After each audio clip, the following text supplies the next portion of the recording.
Hey there, Hill folk, and welcome back to another episode of Appalachian Intelligence. We're extremely thankful that y'all can join us again here for another week, for another edition of AI. With you, as well, usually now. Sometimes it's a little hit or miss. As always, I introduced the last episode. That's true. That's true. But I wasn't here. So that's what I was saying. All three of us are here. Usual, but not always. Yeah. Not always. But anyway, you got all the AI guys with you tonight, Justin, Ryan, and Lance. Fellas, how y'all doing tonight? So good I'm doing So glad. awesome. that we are back recording. Me too. Yeah, buddy. me too, I've man. It's missed been a you long guys. time. I've missed What's y'all. What's it been? 2 weeks? Yeah. It's the first Feels time we like it's been recorded. a month, but yeah, It's the first time we've recorded in almost 2 weeks. And we want to apologize for that, Hill folk. As most of you, well, all of you probably know, we didn't drop an episode this past week. Our schedules, I mean, they've just been slammed. They've been crazy busy. We've had sicknesses to deal with. We've had ball games and proms and I thought Lance was doing gang signs. I was throwing them back. what do you got going on, Lance? all kinds of fuzz. I don't know if it's interference or what it is. I don't hear Keep going. anything. Just keep going. It was in What my you got ear. Keep going? All right. Just some interference. I think it's probably just the way something's set up. It was in my ear. Y'all didn't hear it. Don't worry about it. No, we didn't hear. I didn't hear Proceed. Sorry. Anyway, we do want to apologize for that. We've been extremely busy. We figured it out that from March through May for us is just a really, really difficult, trying time. So we want to thank all y'all for being patient with us through this time. The schedule's been so slammed that it's been really hard for us to even schedule guests or to go on. That's why you've just been getting us, which we enjoy. I mean, we're good just sitting down the three of us. But I know sometimes you guys want to hear from other people as well. But we do appreciate you guys for being patient and continuing to jump in and check us out on a weekly basis or whenever we do drop, or checking out our old episodes when we don't drop anything. So thanks for that. We're going to get started here like we always do, reading some 5-star ratings and reviews. So the first 5-star review comes from Baja Sherry. It says 5 stars, new fan. Just found your show via Instagram. I'm sassy.squatch.co. So excited. Loving what I'm hearing so far. I'm about to move to the Appalachian Mountains. Been wanting to for years. I'm from the Midwest. This show is going to be a staple for me. So excited. Thanks for all you're doing. Smiley face emoji. So, Baja Sherry, Sassy Squatch, we really, really appreciate that 5-star review. Thank you, Sassy Squatch. Thank you. Thank you. Thank you. This next one comes from SHTO816 Stow 816 from a transplant Kentuckian. Been in Kentucky for 15 years and love the wacky stories of the spooks in the hollers. Appalachian Intelligence knows no state borders. Thanks, y'all. So, Stow 816, we really appreciate that 5-star review. Maybe it's Shito.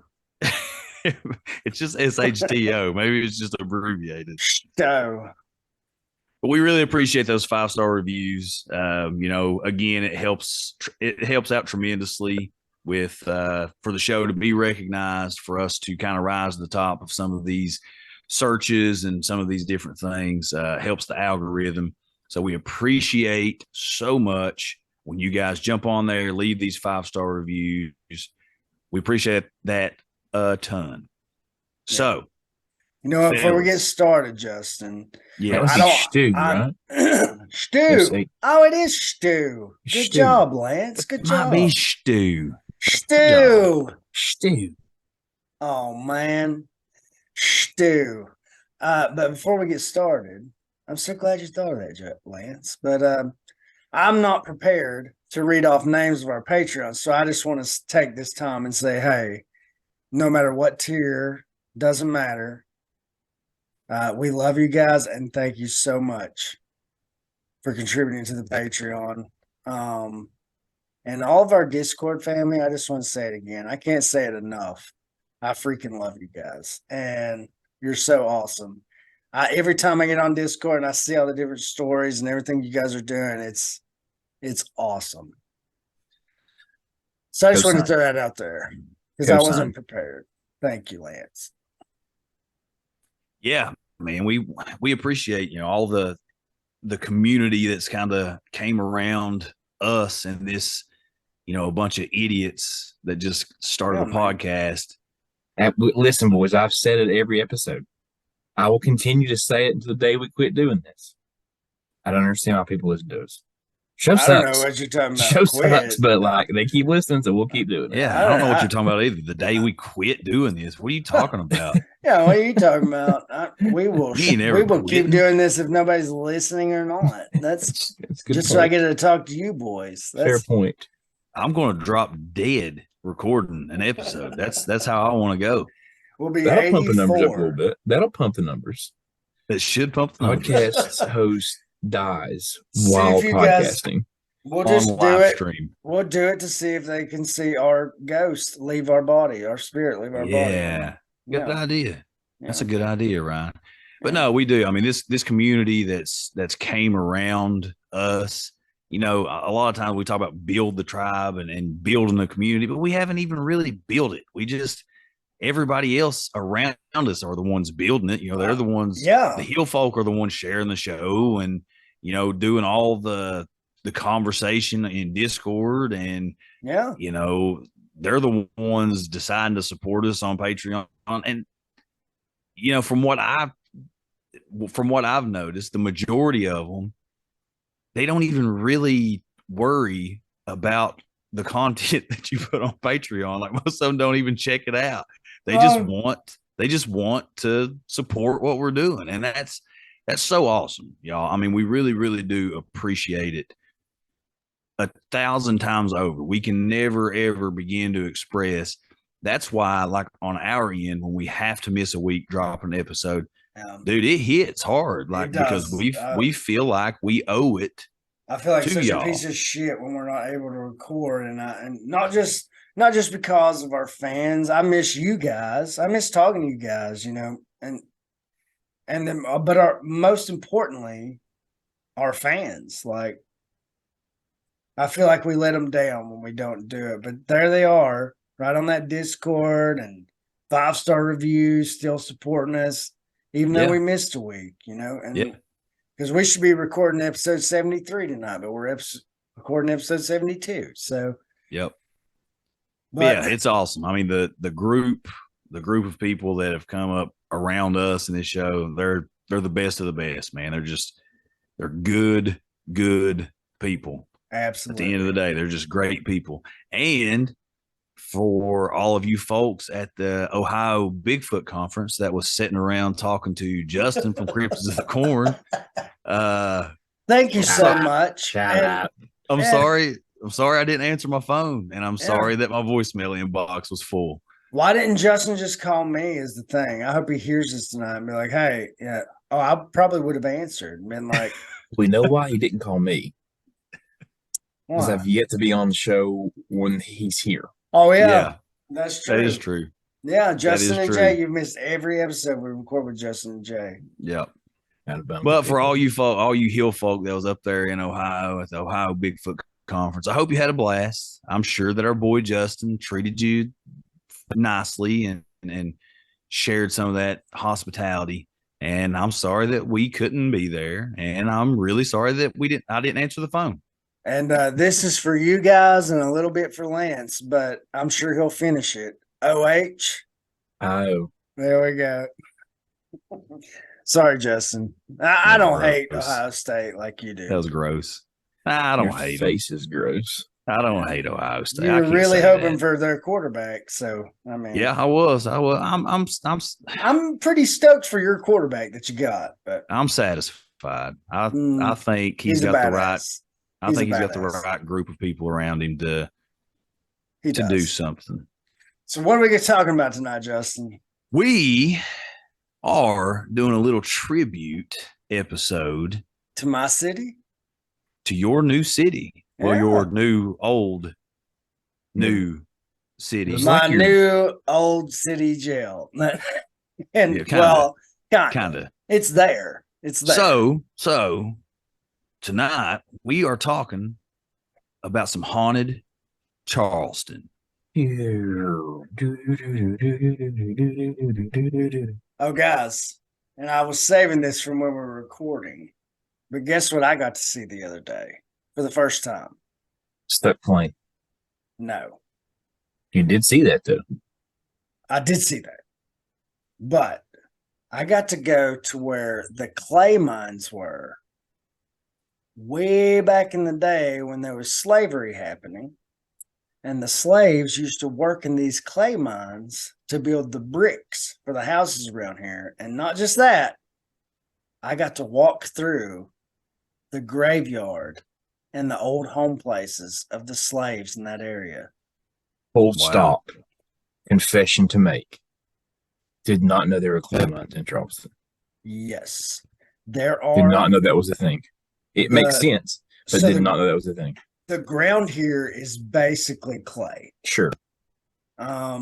So it's a lot of shale on top, and then you get down into the clay. It's really hard to dig, especially if you're doing that kind of work. Like you got to excavate things. It's not fun to work in. Just especially by hand. Yes, With the rudimentary tools. With rudimentary tools, and there are huge pits that were hand dug. Of course, they're grown up with trees and Right. and are growth now because that was over 100 years, a couple hundred years ago. 200 years ago. Yeah. Not three. So it's been that long, but you can still see the giant pits where these guys, and there are still, you can rake leaves away and see like where they were digging into the clay and everything. And it is so awesome. But they have the graveyard there and they have the old houses there. And I'm going to tell you, it's got a spooky feeling to it. Oh, I bet. I mean, not only were these people just trying to, live their lives, but they were slaves. They didn't live in the best conditions. Yeah. So you would imagine that these areas would have some troubled spirits. A lot of negative energy. Exactly. Yeah. A lot of negative energy in that area, but it was so cool to see. Well, I think that's most of Charleston because, dude, you look at Charleston, South Carolina. It's considered one of the oldest cities in the U.S. I think plantation after plantation after plantation. Yeah. Down here. I mean, now that's the word in the South, but it legit used to be plantations. Like right. Well, I think that because everybody knows, Charleston is considered one of the most haunted cities in the U.S. It goes back. I think it was officially declared a city in 1670. So, you're talking a really, really long time ago. And I said how America wasn't born until 1776. Right. Yeah. But with Charleston, you have such a history of, you've already brought up one of the most horrendous things that happened there is, slavery and all that entails with that. But you had, you have pirates, you have the Revolutionary War was huge. Like a lot of the battles and everything happened right there in Charleston. Civil War. The Civil War was a huge. Get this. How fucked up is this? So the DMV was closed yesterday in South Carolina because the state holiday is the Confederate Memorial Day. And I'm sitting here like, what the fuck? How can that be a state holiday where we're going to shut shit down? But it happened. Yeah. Like, okay, this is 2023. Like, I don't understand what's happening. That was a long time ago. Like, we're still memorializing shit, but whatever. But yeah, dude, the graveyards, the old houses, which were made from mostly clay, like built their own shit, like just amazing what human beings can do. You know, well, you know, even Charleston, in the most adverse conditions. Yeah, like Charleston itself, you know, downtown Charleston, it's still, you know, it's all these old clay brick buildings and a lot of that stuff. So I mean, it makes a ton of sense that they would have that clay mines down there. Also, did we know that Charleston, for the long time, and maybe even still be, is dubbed as the Holy City? It is the Holy City. Actually, it's tolerance for all types of creeds and religions. Yes. Interesting. There's so many churches in Charleston. It's crazy. Let me tell you something. Just between the stretch from here to the area I work at, okay, just from here to the area I work in, it's about 40 miles. Okay. It's not a bad ride though, because the roads down here are a lot different. It's not mountain roads. It's freaking 70, 80 miles an hour going down the road all the time. And that's just so you don't get run over by the traffic.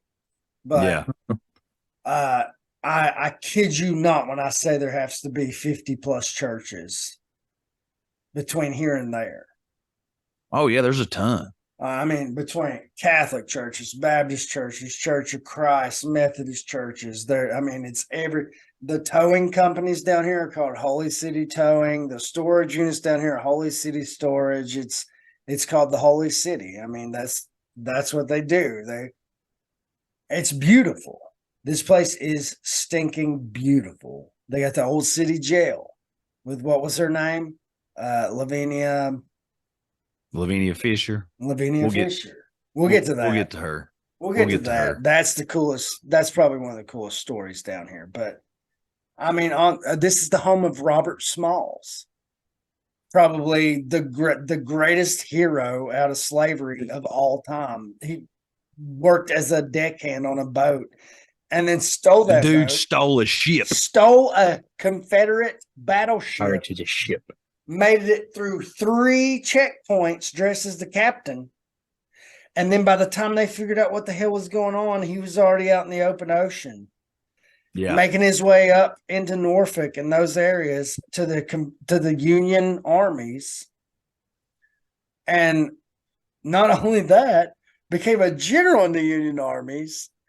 Then, after the Civil War, run for governor of South Carolina and freaking won, and bought the plantation he was a slave on and kept the family that was his former owners. How awesome is that story? That it needs greatest story of all time. It needs to be a freaking movie. Robert Smalls. Now listen, Biggie Smalls was always a favorite of mine, but I think Robert Smalls has him trumped. Like, I think they're first cousins. They probably were. They're probably related at some point, because Biggie Smalls is one of my heroes. But Robert Smalls, get the fuck out of here. How the hell do you do that and succeed at such a level as that? That's amazing. Oh yeah, for sure. Lance, have you ever been to Charleston?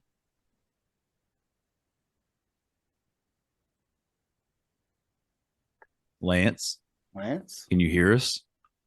I got Lance in my pants. All right, I guess he can't hear us. I don't know what's going on with Lance. We love you, Lance. Something's severely wrong on Lance's end. All right, Ryan. So, what are some of the places that, because, you know,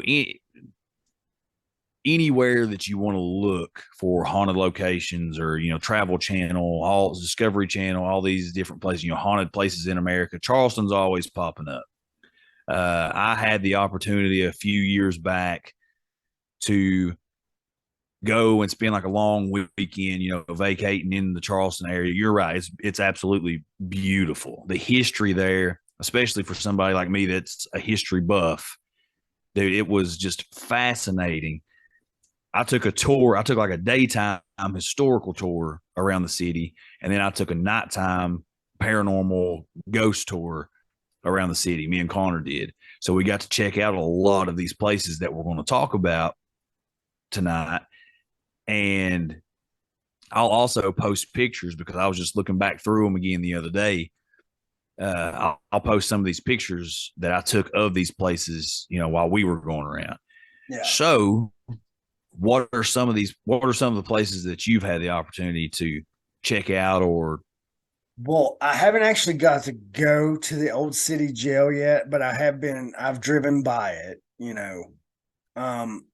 basically, just like you were saying, Charleston has such a haunted history that it's not just directed towards the jail. They do like haunted horseback carriage rides to take you to all the different locations. Well, it's not just like one place. It's not just like, okay, this jail is just really haunted. So, dude, it's literally like every other building you go by on one of these paranormal ghost tours. And look, don't get me wrong. I know a lot of these places that you go on, they'll, kind of create these stories and exaggerate and embellish on certain things.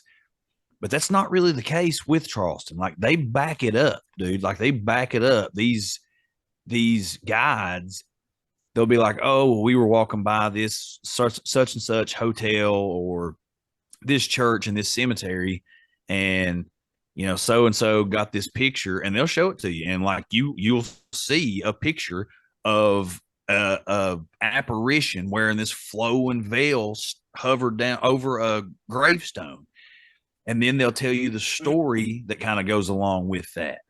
So it's like it's not just like there's a couple places. It's like every other building. You talked about the city jail, the old city jail. That's a super haunted location with all kinds of stories coming out of there. You've got like the old exchange building where the dungeons, they used to keep the dungeons down there for all these pirates and all this different stuff. And dude, that's one of the creepiest places I've ever been to in my life. Absolutely. You got the USS Yorktown right there in Charleston Harbor, which is, I think Josh Gates even did an investigation on that. Well, the expedition, whatever, one of his shows. He may not have done it, but this team did. But I mean, it's just, there's so much history in South Carolina. I mean, there's even look at our coon hunting boys up there. And they're not even in Charleston. They're up in the upper part of the state, just a couple of hours from here.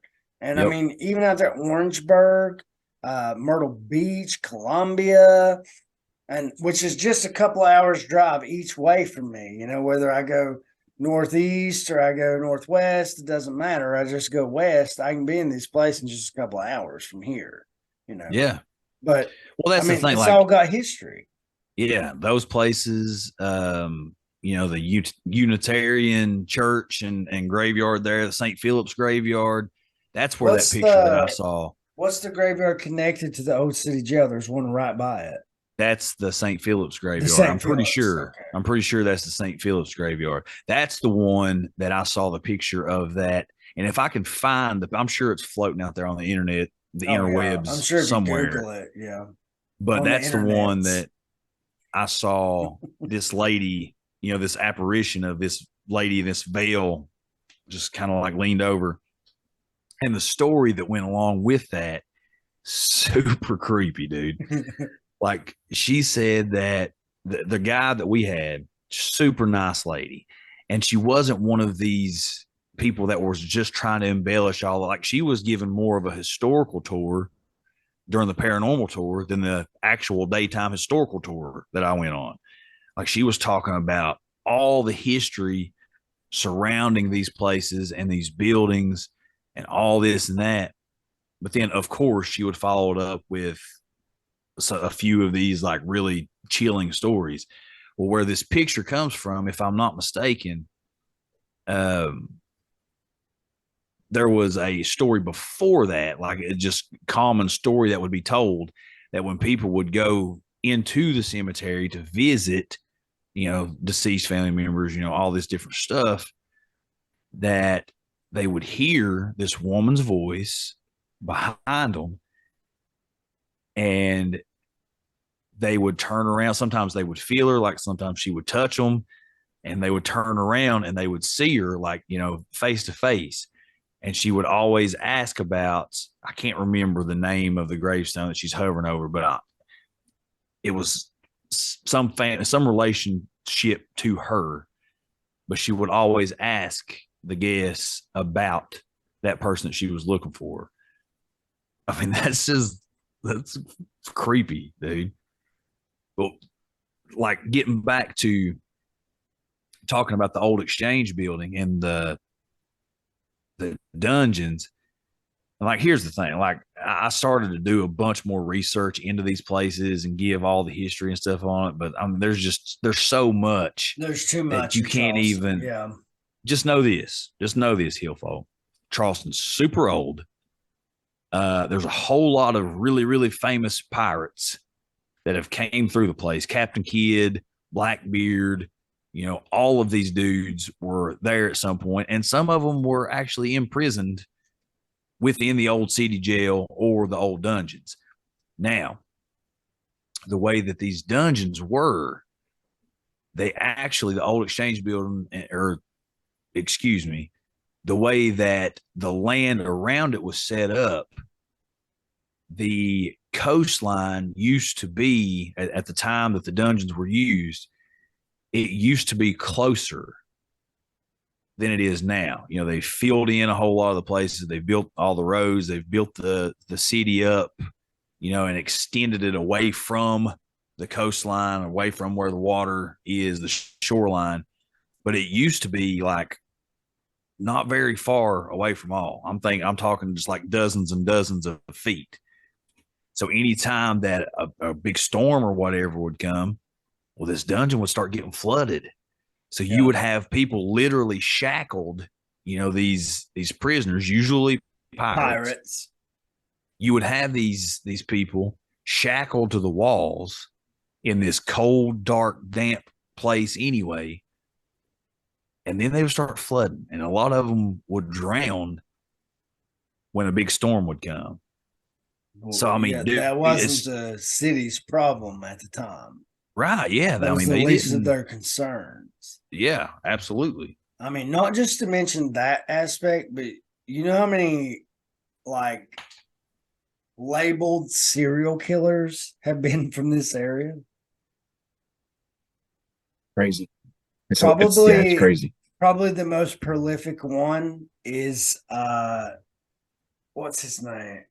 Donald Harry Pee-wee is his nickname. Gaskins Jr. So Donald Gaskins Jr., his nickname was Pee-wee. He's believed to killed between 8 and 200 people they don't know. Wow. That's a pretty big spread, between 8 and 200 people. Yeah, he might have killed 8 people. He might have killed 200. We don't know. That's lazy detective work is what that is. But yes, I mean, this dude, he claimed 100 murders. Claimed them. Like, told him where the bodies were. Claimed them. That's crazy. That shit is nuts. Yeah. I mean, not just that. It's everything about South Carolina, dude. It's such an old, rich history. You don't think about it. It's not part of the mountain ranges and, the old states you hear about from the third. And this is one of the 13 colonies. Like, yeah. I mean, well, it almost like makes you think. You talking about serial killers coming from there. Talking about oh yeah, there it is. There's the picture. Yeah. Lance found it. There it is. There's the picture. This is the first one that was captured. I don't remember the exact time frame of when this was. 1987. Okay, here's a more recent one. dude. My Yep, that's it. gosh. I And think that's that's actually clear the as one. day, is it not? Oh yeah, I that's mean, that crystal one is clear. clear as day. You That's can crystal superimpose clear. some, but this one right here, boys. I mean, that That looks one's like that's chilling. Yeah, that's It looks spooky. like it's That's part of the chilling. stonework. And these photographs, just to put that out there, these photographs have been looked at and checked by professionals Yeah, to they're make legit. sure that This is no not doctored. Photoshop was done. There's no doctoring to these pictures. Well, you can And clearly look at that one right there and just tell. Look, I mean, it's not like All right, So Ryan, this- so let's I mean, dive into that's this for a just- second. You and I don't believe in ghosts. We don't. No, All right, explain. I don't know, man. I don't know. Like you can't I say that's a agree. I glare agree. off the camera because it wouldn't look like that. And the other one actually gives me chills. That one. You can like see her dress, like the tie of her It apron, looks or like tie it's- the back of her, or whatever. Her head's down. It looks like it's part of the stonework. So It's this even lady, the same color as the stones. She's fully around it. transparent right here. Yeah, Yep. you can't so even this see lady, that. this apparition, this ghost Sue is the Hardy. ghost of Sue Howard. Hardy, right? Sue Hardy. Is it Hardy? I think it's Yeah. Hardy. Sue Hardy is captured by Harry Reynolds. Okay. Sue Hardy. But anyway, See the Hardy? That's a good apparently giveaway. she died shortly after giving birth to a stillborn baby, and said that she haunts this graveyard in the Holy City. The apparition is said to haunt pregnant women and women who have had miscarriages who pass by. That's from 1888. Jeez. So her morning spirit gone unnoticed for 99 years. When she was captured on film the same date her baby was lost. Oh my God. Wow. This could be brushed off as coincidence. I'm just reading what's on here. Right? You all can see this too. Listen. However, the photos of the young Miss Hardy have only been captured on June 10th. Wow, Listen. Just dude. this year, a You woman can named brush Cassie that Alexis off. Lawn accidentally captured her 35 years after the photo was taken. So you can brush that off as coincidence, but let me tell you guys a little story It's a creepy- that can it's a relate creepy to picture. this. That's really freaking creepy. That's So, an AI generated one, but that's creepy. Yeah, it is. What's So, going on back here? Freaking when, AI, so good at making scary stuff. When my wife and I first got married, we had trouble conceiving when we wanted to try and have a baby. So we went through all the tests and all that. They told us we were fine. And then all of a sudden we got pregnant, right? Like, oh, okay. Well, we didn't have a problem getting pregnant. We were focused too much on it. It's probably what it was. You're She just gets- holding your mouth wrong. Yeah, she gets pregnant, my wife, and she miscarries, but her body won't pass it naturally. So on March 31st, 2005, she has to have a DNC. And it was rough. It was real rough. As rough as it was on me, I can't imagine how rough it was on her. It still bothers her to this day.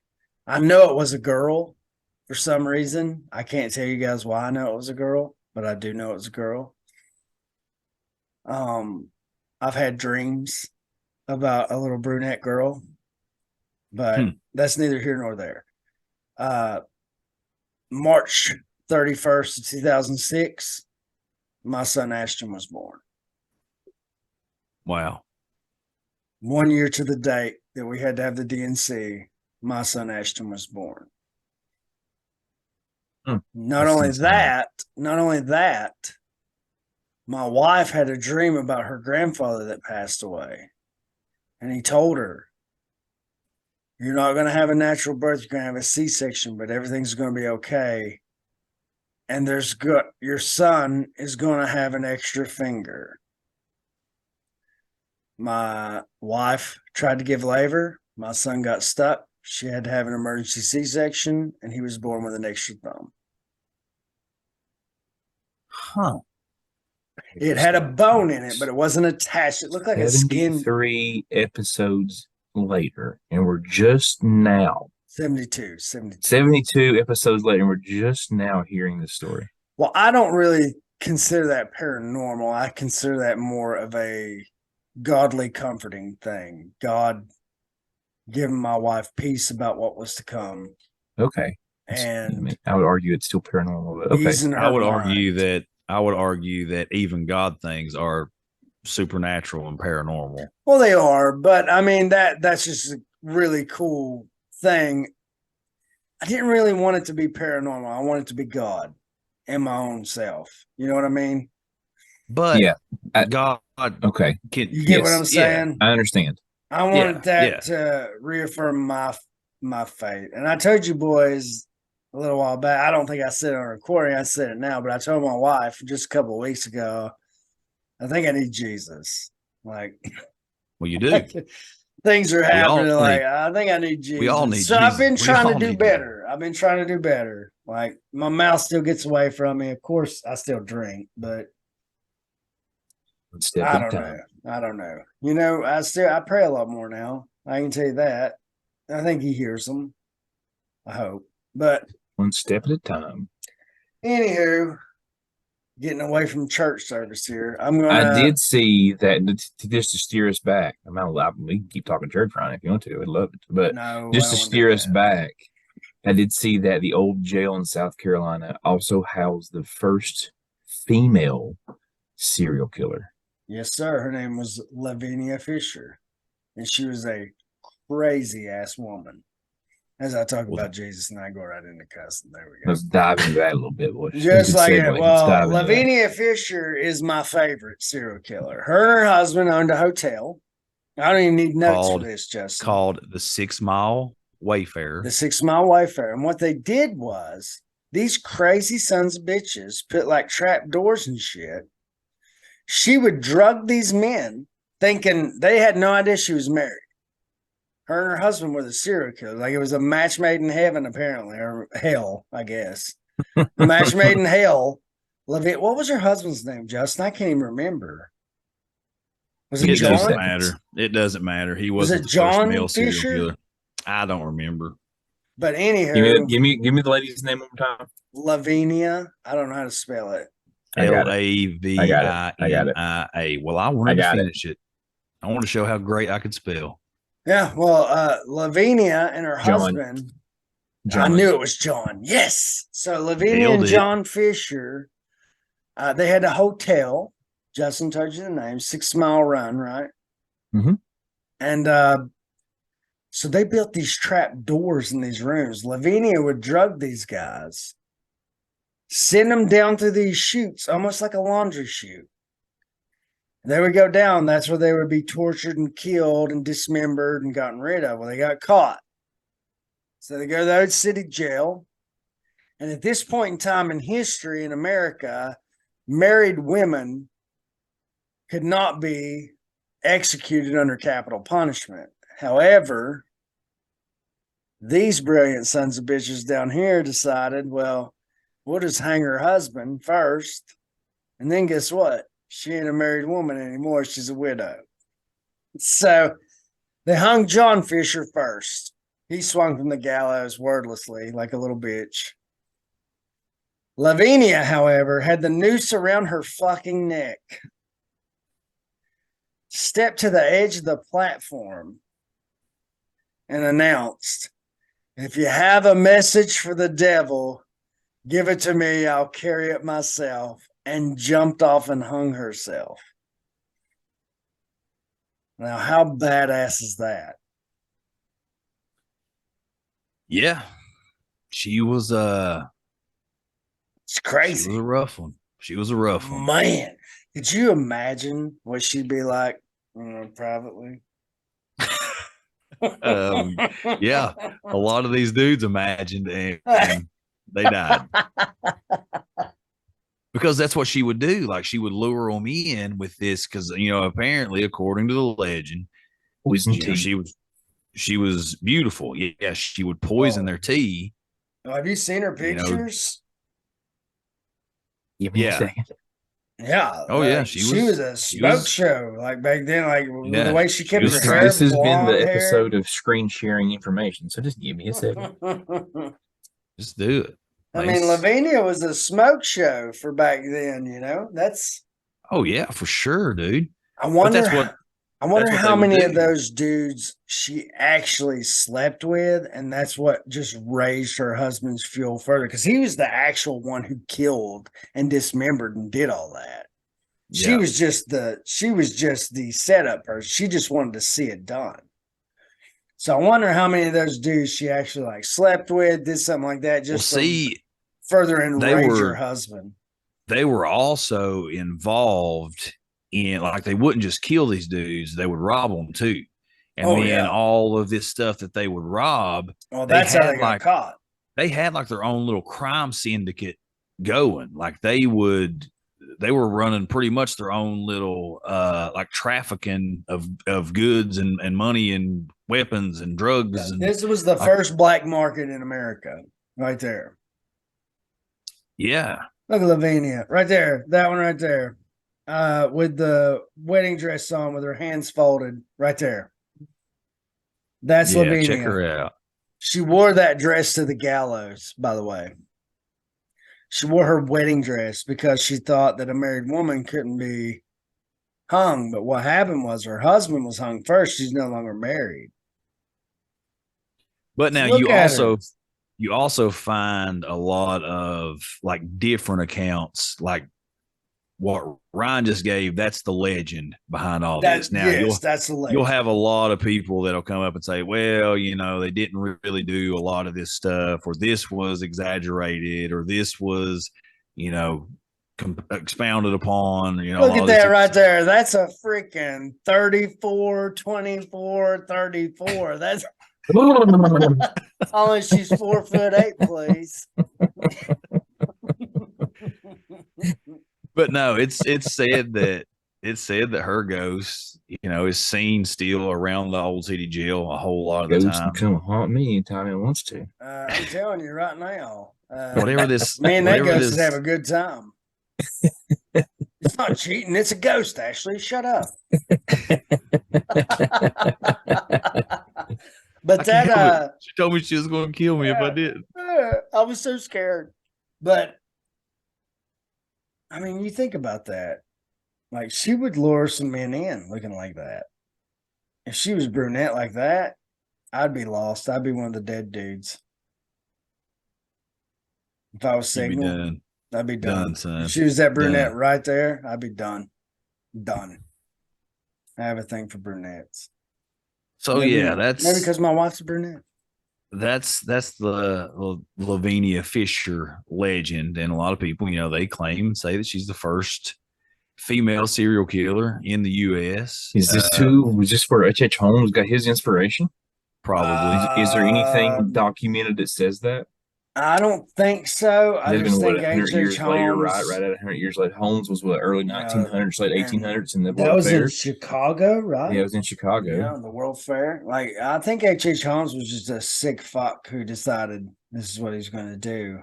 But could be because he designed. It just sounds so familiar. It's so familiar, right? There's a lot of correlation there. I just wondered if it's an inspiration for a secret trap doors and secret passages to take the victims down through. That is a big coincidence, huh? Yeah, it's possible. History repeats itself all the time. Well, there's nothing new under the sun. How many wives did H.H. Holmes kill before he got caught? Like 3 or 4? A lot.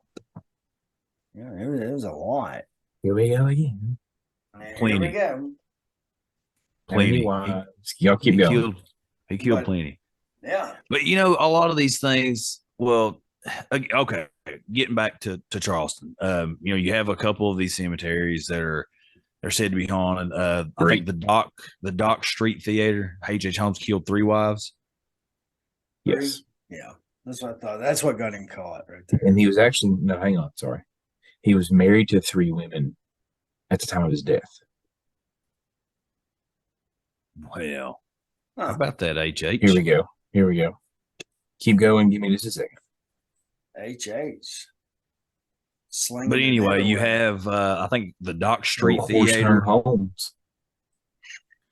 Is a it must be something with that name, huh? Probably John Holmes. It's too soon. I wonder if John Holmes was that was like a poor taste joke. That's not too soon. That was years and years ago. I wonder if John Holmes was related to that son of a bitch. Yeah, I've always wondered. H.H. was packing like a fucking mule is what was going on. Okay, so let me share this little story about the Our requirement for penis jokes now, I've been met. Unitarian church graveyard. Not even close. So the overgrown cemetery at the Unitarian church graveyard is the home of the ghost of Annabelle Lee, the subject of Edgar Allan Poe's famous poem of the same name. Now get this. Annabelle's father opposed her seeing Poe. So Edgar Allan Poe had a relationship actually I with know this this lady. story. Yeah, I know this story. Keep going. This is a good one. Wait a minute. With who? Ryan, Edgar Allan Poe Yeah. and Annabelle Lee. Yes. Okay. By the sea. Really by the sea. The lighthouse or whatever. Yes, that's she the one poem that died? Okay. Annabelle's father opposed her seeing Poe, a sailor in the Navy at the time. Yes. So the two lovers engaged in a forbidden tryst meeting at the cemetery. Mm. Even when Annabelle Lee died of yellow fever, her father wanted to keep the lovers apart. So he dug up all the graves around hers so that the heartbroken Edgar Allan Poe wouldn't know which one was Annabelle's. So many people claim to see her ghost roaming the cemetery today. I remember that story from my English lit class. And they think that she's searching for Poe. No wonder he was such a great author of just tragedy and sorrow. The man. That's another episode. That's a full episode we need to do. Edgar Allan Poe. And by the way, Edgar Allan Poe wasn't real, but we won't get into that tonight. There's a theory that Edgar Allan Poe wasn't real. I have a theory, and there is a theory that Poe is not who Poe. Well, yeah, that'll have to be for another night. That like most of the 90% of the stuff that Edgar Allan Poe wrote was not written by Edgar Allan Poe, and that he was in fact probably not even like real. I don't want to hear that, Lance. You just mute yourself and don't start. Listen here, Ryan. The Dock Street Theater. I just remember this, and I haven't seen it. I didn't pull this one up. But the Dock Street Theater in Charleston, the ghost that's claimed to haunt that place is John Wilkes Booth's dad. What? Yeah, let me see if I can find that real fast. So back to what I was saying. I didn't think Edgar Allan Poe wasn't real. Yeah. I said I have a theory, and I have read a theory that's pretty interesting that says that a lot of what he wrote was not in fact him. Really? Yes. And like I said, I'm not saying I believe it, but it is very intriguing. It's a fun little like, that's interesting. One of those type things. Yeah. Okay. I guess there's got to be conspiracy theories about everything, huh? That's everything's a conspiracy. What else do we have to do? I mean, everything is a conspiracy. That's why they're dangerous. Like, let's not take away from Edgar Allan Poe. Let's just pretend. No, again, as I was. I don't think. Yeah, that was just so a theory. Quickly judged me for what I mean. I don't think. No, I'm not judging you, Lance. I understand you now. Okay, Dock Street Theater. This working performance arts theater has had a tumultuous past, including fires and even an earthquake, since it opened in 1735. Holy cow. That's nuts. It is considered one of the most haunted places in Charleston, with two ghosts roaming the theater. One ghost is the spirit of famous actor Junius Brutus Booth. That's a freaking cool name right there. Junius Brutus Booth. Oh my God. That's a good one. The father of John Wilkes Booth, the man who shot and killed Abraham Lincoln. J.B. The second is a nameless ghost believed to be a prostitute. Well, wow, that's really blessed to be you, lady of the night. One ghost that we have here is the father of the John Wilkes Booth, Junius Brutus Booth, and the next other ghost is just some trashy prostitute, some syphilis-ridden prostitute, walking the street giving everyone crabs. And not even the good crabs we like to enjoy down here in Charleston. I don't know why my British accent turned into an Australian one, mate, but It happened. I've been drinking Buffalo Trace, and that's what happens. That's Why did we go with an Australian accent to talk I about don't Charleston? know. We I didn't don't go know. like Southern charm. We went Australian. Because we went we went Steve Irwin like explaining what he was saying. Yeah, we did. Crikey. We totally went on. Crikey. Crikey, it's Junius Brutus Booth and some old nasty prostitute. But she's is that a bump on her lip there? Don't touch her, mate. It's contagious. But yeah, we need to go with the old southern charm here, like foghorn leghorn boy. That's like you're doing it all wrong, boy. But no, man, Charleston is Dude, like there's so much history. There's so, I mean, the Unitarian Church graveyard. That's another one down here. We already talked about by that. The way, we spent like 10 minutes talking about that one, but that's the Edgar Allan Poe and Annabelle Lee one. Well, I mean, just the church itself is what I'm saying. It's amazing to see. Oh, okay. Unitarian Church itself. Oh, it's beautiful, it's dude. Gorgeous. It's beautiful. And that's one of the places that is like super inclusive. Yeah, like you were talking earlier. Yeah, I know we already talked about it. I was just trying to say, just the church itself is amazing. It's still there. That's what's amazing. So, okay. We have a place, obviously it's been around for hundreds and hundreds of years. It's one of the oldest cities in the U.S. But it makes me kind of think like, okay, I know that you guys don't necessarily believe in the idea of ghosts. Well, but if you have a place that there's been so much death, so much destruction, so much like terrible living conditions, so many people that have just lived. There it is. Terrible. Yeah, that's the Unitarian Church. That is just. It's beautiful. It is ridiculous. The architecture. You got to check out the outside too. Yeah, look at it right there. Awesome. Yeah, right there. Yeah, I mean, it is just. It's breathtaking. Hey, boys, let's dive in this rabbit hole for a second. Why don't we make stuff like this anymore? Because we can't. Well, because we can't. Why? Because why would we? Why would we not? Because we're not worried about stuff like this anymore. This is odd. Why are we not doing more of this? Because we didn't make those places. We just found them, and if we do that now, it's more of just a copy of what was happening. I mean, but look at what we build today. Take these people that lived in this time and go and show them a skyscraper. Show them a skyscraper, and how would they skyscraper feel? Yeah, but there's no art. But there's no art to these the skyscraper itself is hard. Nah, there's no artistic. Look at the it's the same thing over and over and over and over again for 127 floors. Well, so were these buildings back in that time. No, over and over and over and over and over and over. Well, look at this. No, look at the handiwork. But I know that. But look at the Sistine Chapel. Look at the Colosseum, the Empire State Building. Look at the Sistine Chapel. Look at the Colosseum. Look at everything. It's all the same over and over and over. Throughout the periods, things have changed, and that's just the way it is. I mean, throughout our evolution as humans, that's just would we? All right. So I'm sorry to cause this rabbit hole. So would we call the pinnacle of our architecture right now some of these stadium the things that are being built? For example, SoFi Stadium, right? It's amazing.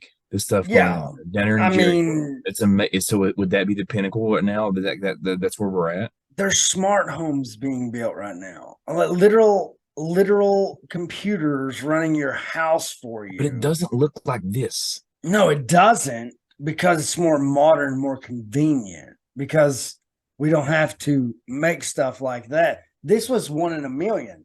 This is the only church in Charleston. I would much rather wake up every morning to this. This is the only church in Charleston that looks like that. There's not like a dozen of them. There's not like a bunch of them. That's Exactly. it. There's only one, is what I'm saying. But now look at what we're doing now. I don't know. St. Philip's Church is pretty. Yeah, St. Philip's Church is gorgeous, but it's not the Unitarian. It's nothing like that. No. I think a lot of these places were built by an earlier civilization anyway that had different kinds of technology than even what the people did that come in. I think a lot of these places were found. These were built by American citizens, Justin. No, I don't believe that. Okay. You're right. It's probably aliens and ghosts working together. Well, no, that's not what I'm saying either. I'm talking about the civilizations that we've talked about 1,000 different times. What civilizations? It wasn't the indigenous people that lived in fucking teepees. Maybe I jumped the gun. Have you not been here for like the 100 conversations that we've had about, gigantic megaliths and all? Look at that right there. Go back to that Shanghai Tower. Look at that right there. I mean, that's just the Empire State Building twisted. I'm not impressed with that. This, on the other hand, I'm impressed with. This is the Foundation Louis Vuitton. Do you like that? Yes. By Frank Gehry in Paris. In Paris? Foundation cool. Louis Vuitton. In Paris. Look at that. This doesn't impress me. I'm not impressed. Are you freaking kidding me? I'm not. That doesn't impress me. You know what? Science and math and architecture, it went into freaking the engineering that went into building. What they did, Ryan, was they took the Empire State Building's plans. They turned them up and got the top of it and got the bottom of it and then did this. That looks nothing like the Empire State Building. This is what we got. That looks nothing like the Empire State Building. This is what happened. I know, but they took the top and the bottom of the plans and they held it up like this. And this guy, this really smart guy, who got paid millions of dollars, like, hey, look, where's that at? That's in Shanghai. Look at the buildings beside of it. Look at the buildings beside of it. These are megalithic marvels in today's time. That's a Shanghai Tower. Look at this shit. Look at that whole city. Look at what we've done. Look at what we've evolved to. We don't have to build buildings like that. We have this.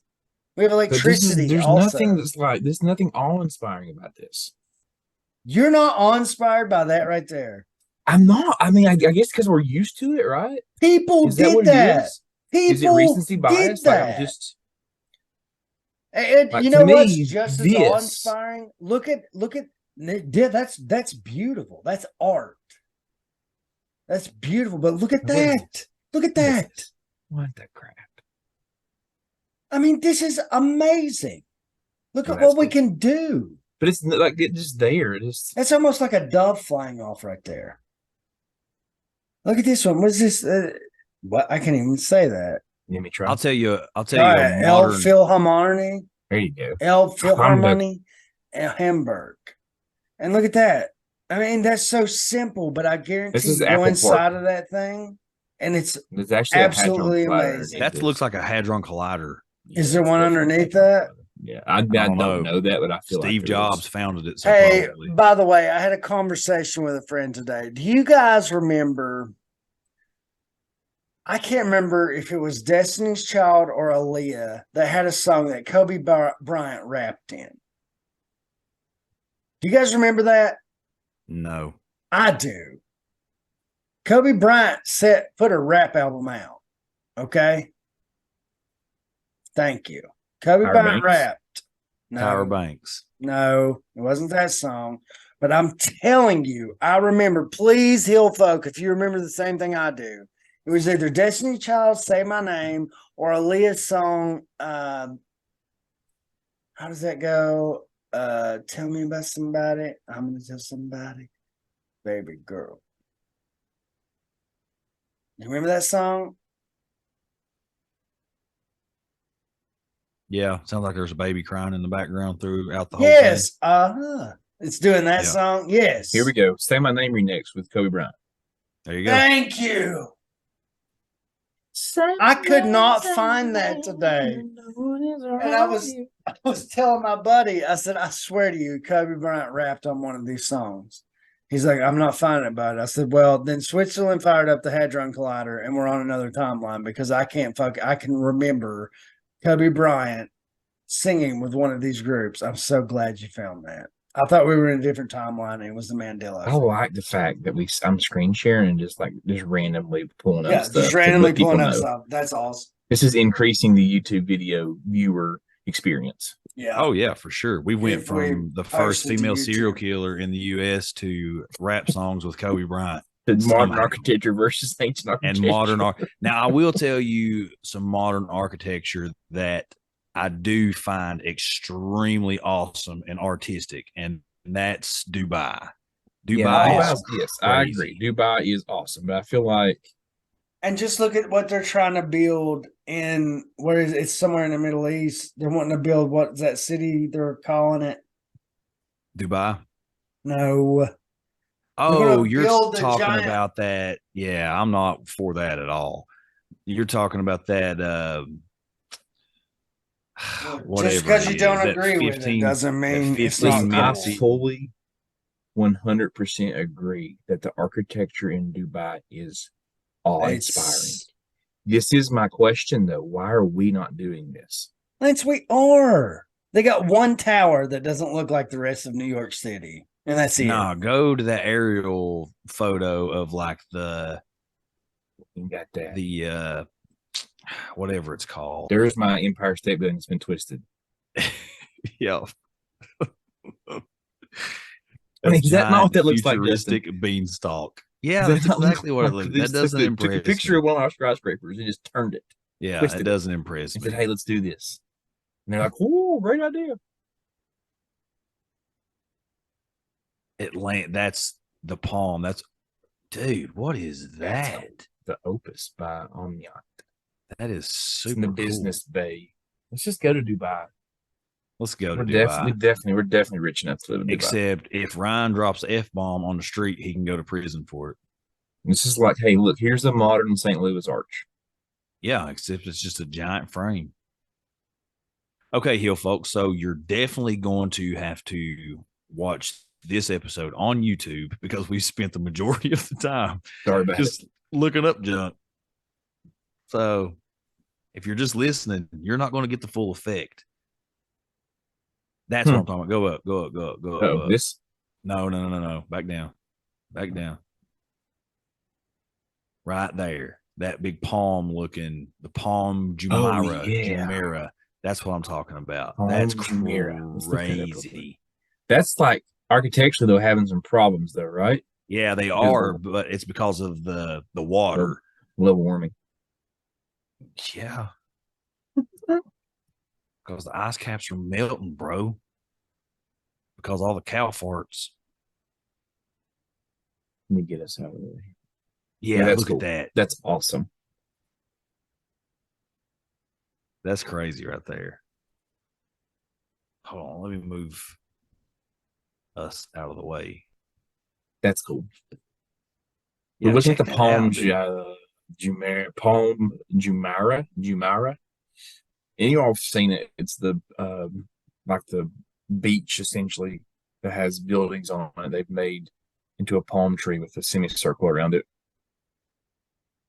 Yeah. So maybe full stop. Maybe I was a little.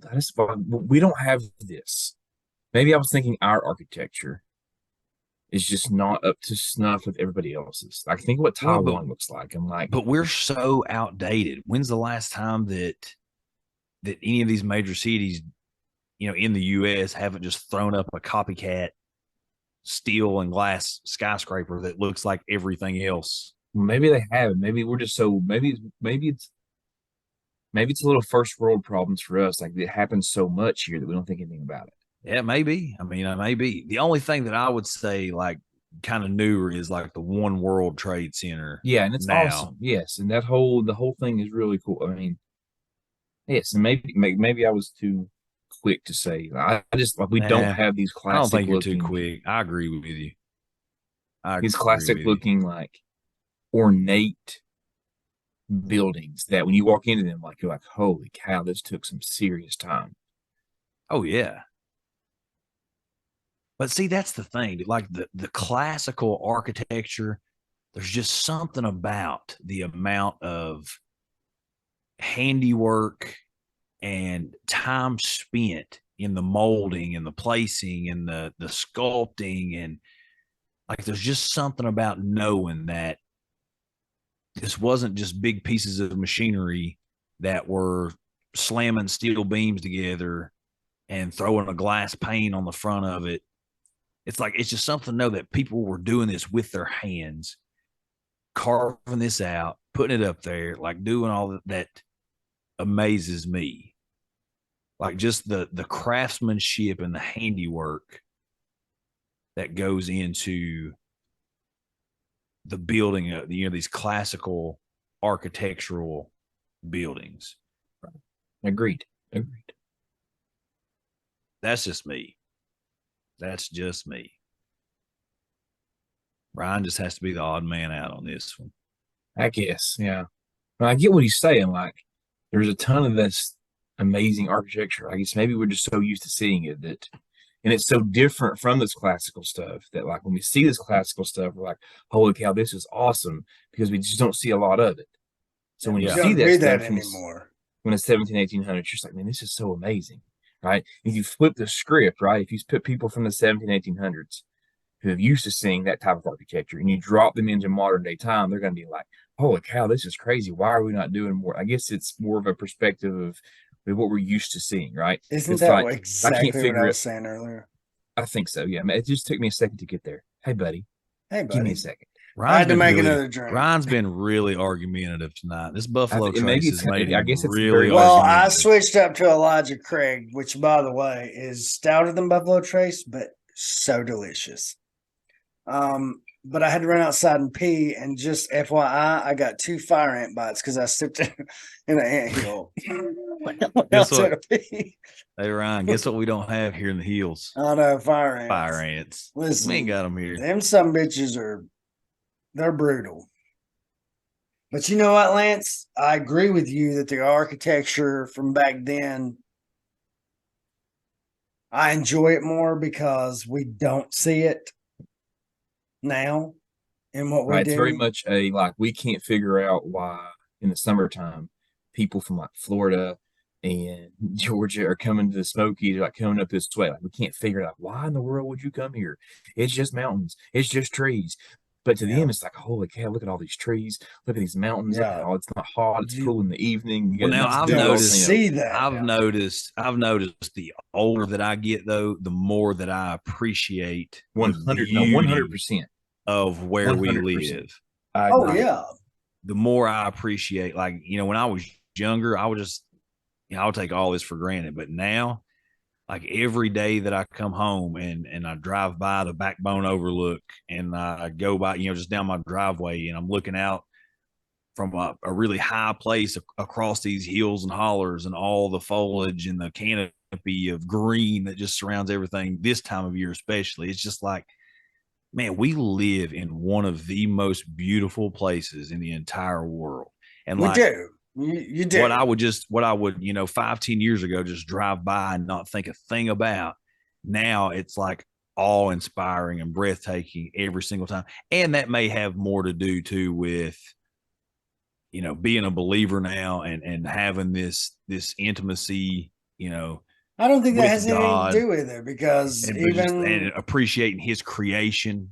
I mean, on my end, on your end, maybe, yeah. But even as I get older too, by growing, after I went to the military and I came back, couldn't wait to leave. Like, all I wanted to do was leave that area.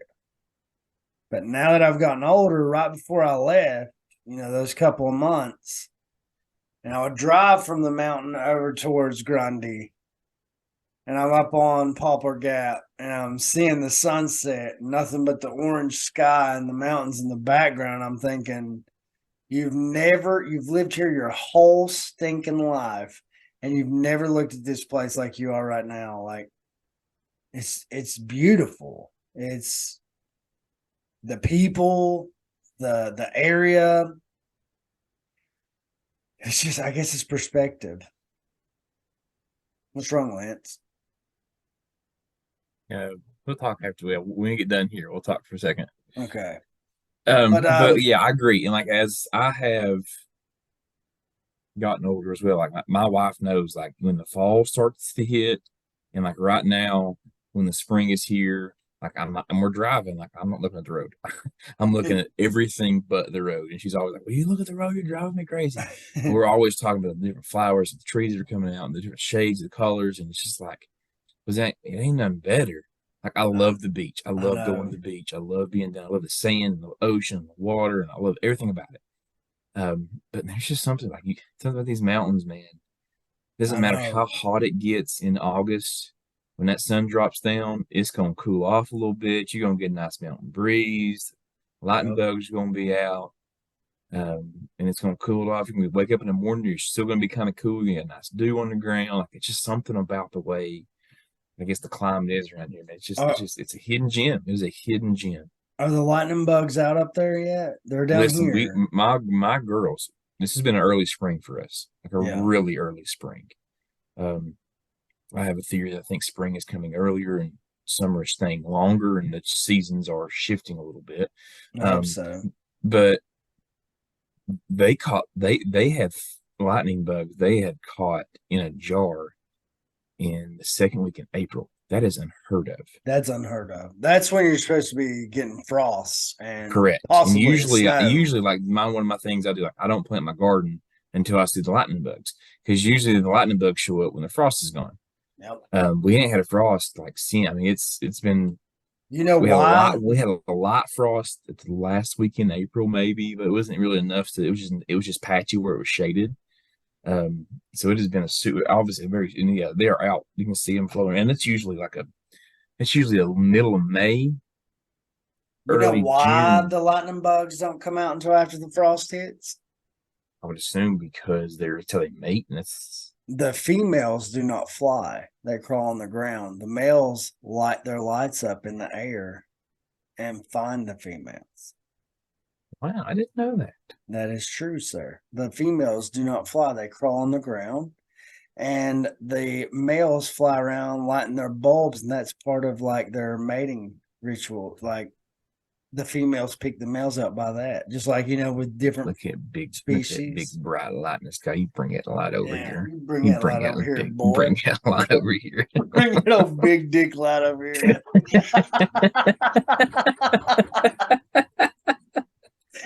Oh man. Oh Lord. There's a reason they call us lightning bugs, baby.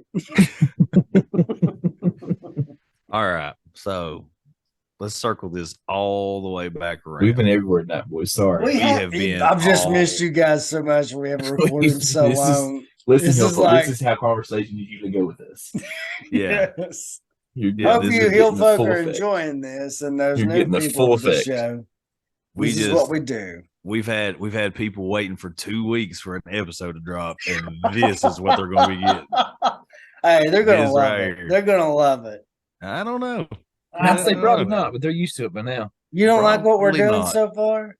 Oh, I'm having a blast. I'm having a blast too. That's all that matters. But I don't know how great this is going to be for listening pleasure. That's what I think it's going to be great for people. They're going to laugh at us. They're going to get a kick out of it. We've spent all night long looking at stuff up, like Lance is pulling junk on screens to chair, and if people ain't watching YouTube, they ain't going to know what we're talking about. Listen to a ton of podcasts that do that through YouTube. Yeah, I do too. I do, and I'm like, I get it. Like I'm just joking. They can do the same thing we do when we listen to those podcasts and just, Google it. Go check it out on YouTube. If only we all had some sort of device in our hands that could just give us whatever information we wanted to know. Oh, wait, we do. Yeah. So let's circle this all the way back around to Charleston, though. I'm already here. We've been to Dubai. We've been to Rome. We've been all around the world tonight. Started in little old Charleston, and we've been all around the world. Not so little when you're here. So just kind of final thoughts on this. And I know you guys have different thoughts and all this different stuff, but there's tons and tons and tons of people's stories that come out of Charleston. Tons of paranormal encounters. People seeing apparitions, places being haunted, poltergeist activity, all of these legends. So first off, I mean, do you guys put any stock in any of that? And if so, then why? Well, with the Lavinia and John Fisher, we know it's a true story. Now, as far as what they did, but now as far as their ghost is concerned, I don't know. But I will tell you this: you guys ever watched the BuzzFeed paranormal guys? Was it Ryan and Shane? Mm-hmm.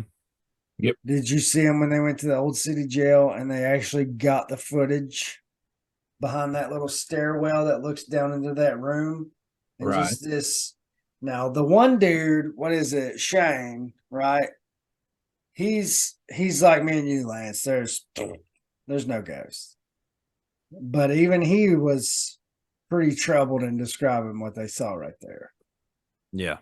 And I mean, they got that on freaking camera footage. And then those photos we looked in the graveyard there, that's chilling. Yeah, those are hard to deny. That's hard to debunk. That's hard to debunk when you have experts looking at it saying it's not Photoshop. We just don't know what it is. Like I watched this thing on Reddit today, the unexplained subreddit. It's like, what was this? And it was their backdoor Ring camera, and then this thing flies by, and they're like, "Oh my god, what was that?" I'm like, well, it's a fucking bug. That's what it was. You crazy asshole. Quit posting. But it's a gnat. It's a no-see-um. That's what we call them down here. Gnat. Just stupid stuff like that is what's hurting the paranormal community. But so, I don't like believe in ghosts. And I've talked about that numerous times on the show. I don't think troubled souls get trapped and trying to find a way out. I don't think that happens. But when you see some of these legitimate paranormal videos and see some of these legitimate paranormal pictures, kind of like the couple that we showed tonight, I think that's the beauty of having a podcast like this and having conversations like this, is that we can sit here and try to come up with an explanation that backs up why I don't believe ghosts are real. And that still be done with me like, but maybe. yeah. Right? Because maybe you see a picture like that and you're like, I don't know. I can't give you, can I come up with a reason of what I think that is? Yes. Yeah. But am I going to be able to come up with enough justification to convince you that that's not what that is as well? No, I can't. And that's the beauty of being able to have conversations like this. Yeah. Is that I don't think that's a ghost, but I can't tell you what it is. And that's why this is fun. And that's why I think people are so intrigued by these type of conversations and why these types of podcasts are kind of really finding a niche in people, because like you think about Bigfoot or demons or ghosts or any other type of thing that's a little bit unexplainable. Everybody's searching for an answer, and everybody's trying to come up with why they think they saw what they saw or what they didn't see, but nobody's really sure. And the best way to get some basis and foundations on what you believe and what that could possibly be is by having conversations like this. And that's why, as crazy as this hour and a half has been, and as everywhere as we have gone, from haunted Charleston to Rome, it still leads to more ammunition for explanations of things that we can't freaking explain. Yeah. And that's why these things are important. Maybe that's a ghost. Maybe it's not. But you and I can't explain what the hell we're seeing in that picture. Absolutely not. I do have a theory. Hit me with it. All right. Let's say physicists are correct in string theory. Right? Here we go. And they say, always goes back to string theory. well, I'm just saying, they say if you blow up an atom to the size of the earth, one of these strings would be about the size of a tree. Now, imagine that in the universe spectrum, the size of a tree compared to the universe. That's how tiny these strings are. And they're all vibrating on different frequencies. So what's to say that it's not vibrating differently in these specific spots And we're just looking into another dimension. We're just getting glimpses of another dimension. It's not a ghost at all. It's just somebody living their fucking life. What if that's just in another dimension, a woman grieving her husband or child or mother or father at a graveyard that just happens to be in the same spot as the graveyard we've got? I actually like that theory. I mean, because literally, we're millimeters away from each other. We're just vibrating on different frequencies and can't see each other. Right. I like that theory because of one key detail in that lady's story. She's only seen on the anniversary of her child's death. Exactly. Now, when would someone go visit? Say this is some kind of parallel universe that's literally bordering us, right beside of us.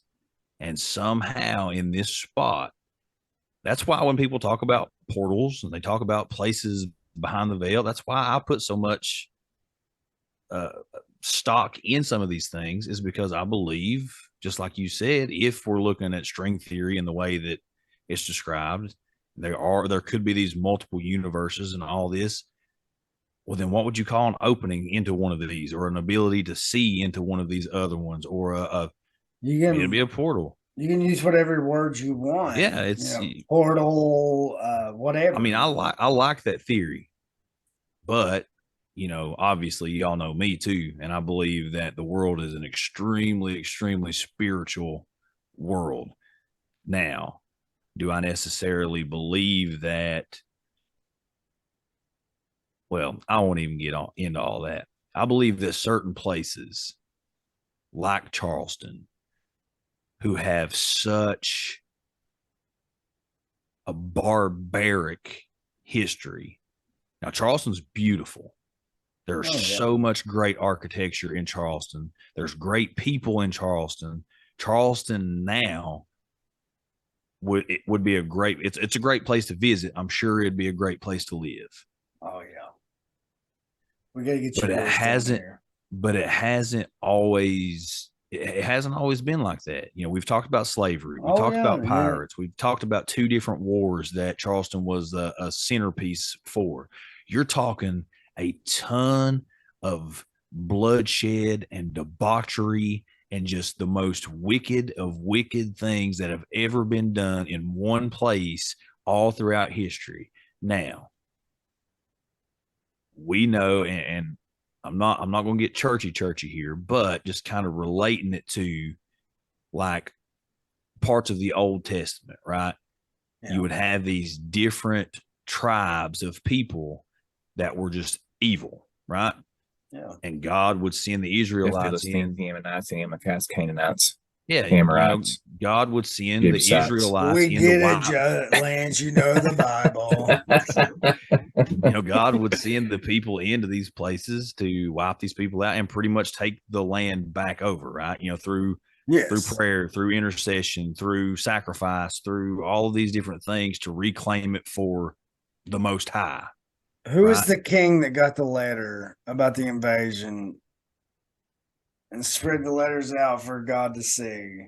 And all he did was pray and give faith, and the Lord sent the army down. What was it he said? Send just one person out or something? What was that? I may be wrong. I may be drunk. Well, you're probably definitely drunk, but I'm trying to wrap my. I'm not following. Without number, there was an army without number. Spread it out for the Lord to take a view. I don't know. Think on that. For me to finish my thought out here. I believe that there's places where you have such a rich history of barbarism, that places can be so wicked and so evil over such down here. over a long period of time that some of these darker forces, whatever you want to call it, demons, these dark energy, they can kind of take a foothold and a stronghold here in these areas, right? Because you're talking about the serial killers that have come from here. Now, I'm not saying that Charleston is dark and evil and blah blah blah. What I am saying is, with all this stuff happening, this energy or these entities are going to stick around. Like they're going to get a foothold into this place, and they're going to mess with people. They're going to mess with the energies of people. They're going to manipulate. They're going to do what they do. Right? Yeah. So I also love that you have that yin and yang. You have that dark and light, right? You have one of the most haunted cities in the U.S. And some of these stories that come from Charleston aren't just like, oh, well, we see this nice little lady walking through. We didn't even get into some of the terrifying stories that come from some of these places in Charleston. Yeah. But then you also have it called the Holy City. So you have that, you have these hundreds and hundreds of years of debauchery. But then what I believe is the reason that it is like it is today is because you do have all these churches and all these people worshiping the Most High, and it's flipped it around. Now, is that going to completely get rid of all these dark spiritual forces? Negative, Ghost Rider. No, it's not. I don't. It's going to be spiritual warfare. It's going to be a battle.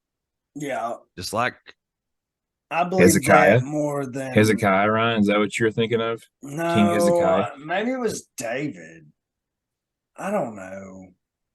But anyway, what was the story in the Bible where the Lord like took out the whole enemy's army without even one? Gideon. Was it Gideon? That's Gideon, yeah. Okay. Well, that's the one I was thinking. That's a song El Regular Baptist sang. That was one of my favorite songs. I don't think that's one he's talking about, Lance. Who was Gideon? God took the entire army out. Gideon didn't do anything. Yeah, I know that, but I'm thinking what Ryan's talking about. It just hit me. I think it was a prophet. Shoot, Wasn't Samuel? I'm thinking that it was. I feel like I should know this. It was a prophet, and somebody was with him, and they were getting ready to that. Like they were the invading army was across the valley. Yes. Right? Okay. This is Judges. The person that was with the prophet said, well, even with our God, how are we supposed to do? Like he had little faith.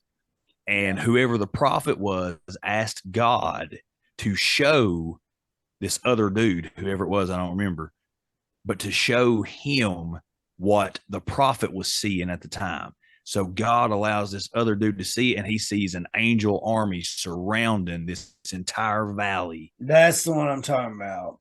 That's the song that everybody was saying. They got a letter. Elisha. I think it's Elisha. I'm looking it up. I think it's Elisha. It is Elijah. It is Elisha, not Elijah. Yeah, with an S. Yeah. Elisha, who asked for 10 times the blessing that Elijah had, correct? 2 times. Double portion. Double portion. Double portion. I thought it was 10. It was double portion. That's right. I know a little bit about the Bible. You know a lot bit about the Bible. I do know a lot bit about the Bible. I read more than you give yourself credit for. Yeah. Anywho. But anyway, that's my thoughts on it. And again, it goes back to I think what Lance said was well said about all of that. The string theory thing that you put out there, the parallel universe that could explain. I mean, every leading scientist, physicist out there says that multiple dimensions aren't possible; they're probable. Yeah, like it's probable. And who's to say if there's an Almighty God, why would He just make one creation? I mean, heaven is technically another dimension. Yeah, I mean. There's probably another Ryan. Right? It's going to come down, like new heaven, new earth are going to come down.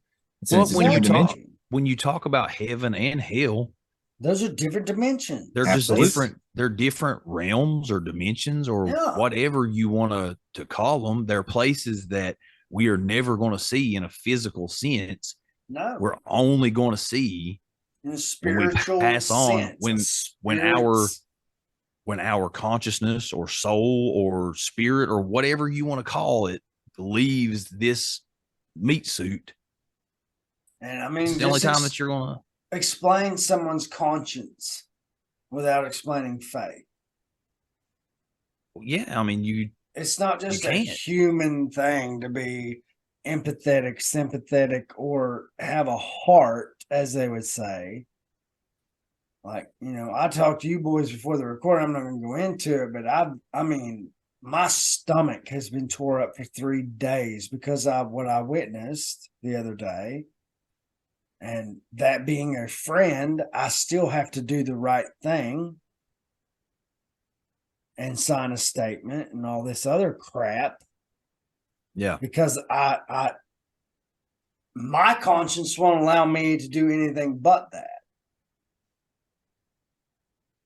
And I've been tore up about it. But tell me how we can just be on this plane of existence. There's no God or anything, but we just have consciences. We just have feelings. We just have emotions. I think something has to be bigger. I think that's the strongest evidence for a creator, for a most high God that from the beginning has set.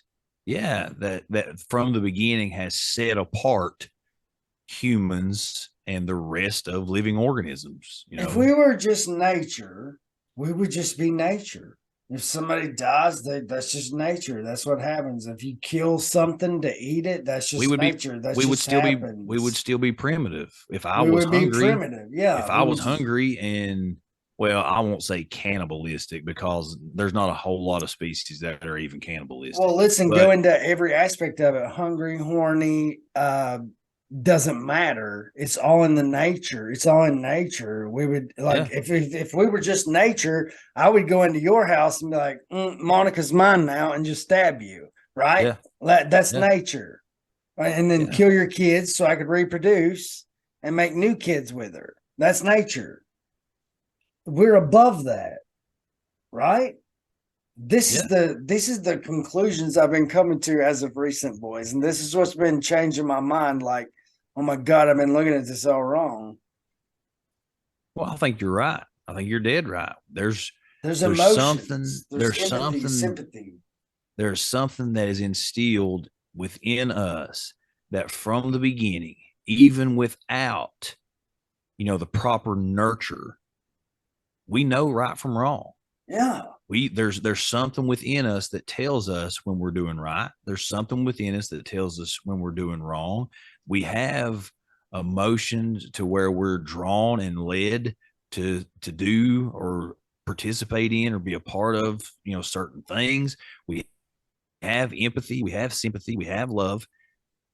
We are set apart, and I think it goes straight to the Bible because we are made in his image.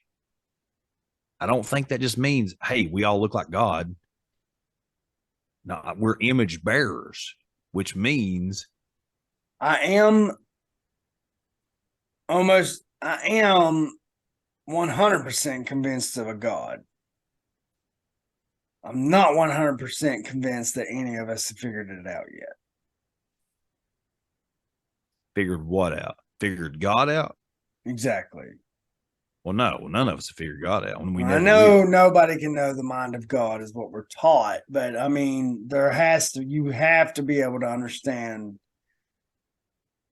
I don't know. I'm not getting into this right now. I'll talk to you boys after the podcast, but it's just thoughts I'm having and shit that's been going through my mind. But yeah, Charleston is uber haunted, probably. Correct. If you believe in ghosts. Definitely. Lance and I don't, but the architecture, the city is just so beautiful. The people down here are so amazing. I mean, from every walk of life, every race, everything you can think of. It's such a diversity down here, and the food is excellent. Oh my God. Listen, the other day we went to this restaurant called Gilligan's, not a sponsor, just telling you guys. Dude, I went to Gilligan's when I was down there. Listen, I have several Gilligan's. I went to Gilligan's when I was down there. It is not a cheap place to eat by any means. For me and Ashley and the kids the other day, it was $142. for us to eat there. But, dude, the jambalaya I had, or no, I'm telling you wrong, not jambalaya, gumbo. It was just seafood gumbo. I had oysters, shrimp, chicken, and some kind of white fish. I want to say it was red fish. But you know what I'm talking, the spot tails, the red drum. Yeah, I want to say it was red in there. My God. It was so amazing. Yeah, but it's delicious. Just so everybody knows, and I'm going to tell this to the hill folk, I come up with a new recipe the other day because I make my lunches for a week and then, pack them. So white rice, cook that in the Instapot, make it perfect. Then I cube a mango into little cubes, and I cut up chicken breast into small pieces. I use a garlic press the garlic, butter, and bacon fat into a pan, start cooking that, add the rice or the mango into that, add the chicken into that, then I cover it in teriyaki, add the white rice, more teriyaki, and it is freaking amazing. And that's this week's episode of Cooking with Ryan. That's this week's episode of Cooking with Martha. Thank you for joining us so much. Now we're going to quietly exit, and you guys have a great week. And Hill folk, you know where to find us. You can check it out. Check us out on all of our socials. Those are all listed in the show notes. Facebook, Twitter, Instagram, Discord, YouTube, Twitter, Discord, YouTube. All the things. Ryan is on it. I just fucked Lance up. But you can find us at all those places. Again, thank you to all of our kinfolk, patrons. Love you guys. We have a blast with these powwows, but even if you're not on the sibling tier, if you're just supporting us in any way at all, we appreciate you so much. Big thank you to some of our tribal elders and some of these people that are breaking off and starting their own podcast and doing their own content creation. Kenneth, thanks for sending stickers and the letter and all that stuff the other day. That was awesome. We got stickers from Kenneth, Creek and Ropes of Destiny. His What's this weed stuff? I don't get shit. Well, those right there. Kenneth, you're gonna have to get my address because these motherfuckers don't send me nothing. You shouldn't have moved away. You shouldn't have moved. This is on you. I had to. This is on you. I had to get the fuck out of there, guys. Troy, again, for sending us that awesome coffee. Excellent. Yeah, my wife's a huge fan, Troy. Wake and bake. Into the Abyss podcast is a horror drama podcast that he's started. If you're a fan of short story horror, go check out Troy's stuff. Matter of fact, Troy, send me the deets on how I can order some of that because my wife's in love with it. So there you go. Go check out those dudes' stuff. Thanks for sending in all the stuff. Again, thanks to all of our Discord family, community. Y'all are awesome. We appreciate all you Hill folk out there. Remember, continue to leave those 5-star reviews. They help us tremendously. Please continue to share the show because that's the only way that the show grows. And I've been forgetting to say this all the time, but please share your stories at AppalachianIntelligence@gmail.com.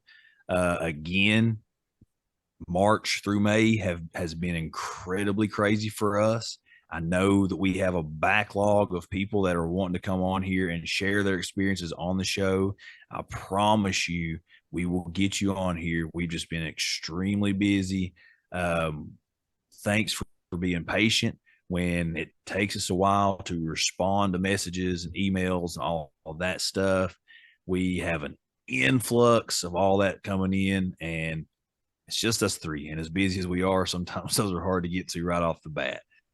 So we appreciate you guys being patient. We appreciate you being a part of the tribe here. We appreciate everything that y'all have done because without y'all, this show would not be where it's at. It would just be 3 idiots sitting around talking to each other, Yeah, just now I like got we the did drunk tonight. hiccups. Damn it, I can't stop them. Yeah. I've tried, but it's Tell yourself in your brain that you are not a fish. not a fish. No, you got to say it in your brain without saying it out loud. His eyes just said he was not a fish. Hey, fuck, I didn't hiccup. That's amazing, Lance. That's pretty good. Oh, I just hiccuped. No, You're such a dumbass, no. Lance. We should end the recording. Quit thinking it. I don't want to lie to Hill. our fans. I hiccuped twice now. All right, Hill folk. We love y'all. Love you guys so much, honestly. Love you, boys. Mean it. See? And until next time, we'll see y'all later.